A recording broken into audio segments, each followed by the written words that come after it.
Hi guys, welcome back to my channel. My name is Carmen and today's video I'm going to show you how I'm going to do a Dia de los Muertos altar. This is a beautiful Mexican tradition that I want to incorporate to my family too. Many of you have watched the movie Coco, and that's how I found out how in the Mexican culture they celebrate Dia de los Muertos, making an altar, and they put their favorite food, drinks, water. It's a beautiful tradition, and I'm going to show you how I'm going to do my Dia de los Muertos altar, or the Day of the Dead in English. But let me show you what I'm going to do, okay?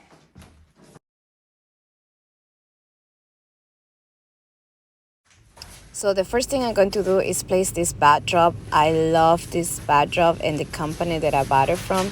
The quality is super good. So I'm going to share the link for the backdrop under the description box if you guys want to check it out later.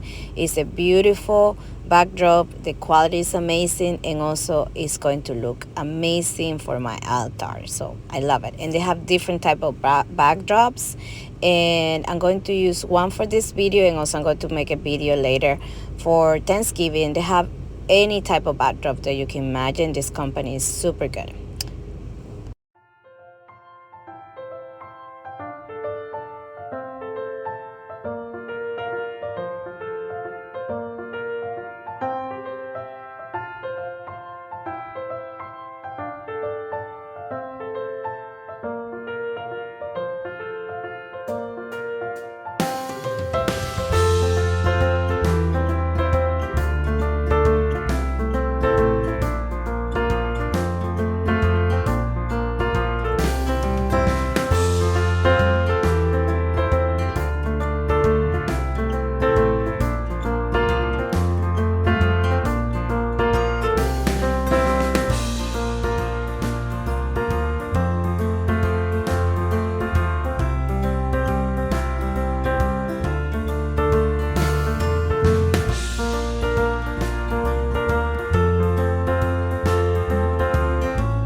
I hope you guys enjoyed this video. If you did, please don't forget to subscribe to my channel for more videos, like and comment, and let me know what do you think about this beautiful tradition del Dia de los Muertos. If you guys celebrate that at home, comment below, and I see you next time for more videos. I hope you like this one. Bye bye. I see you next time.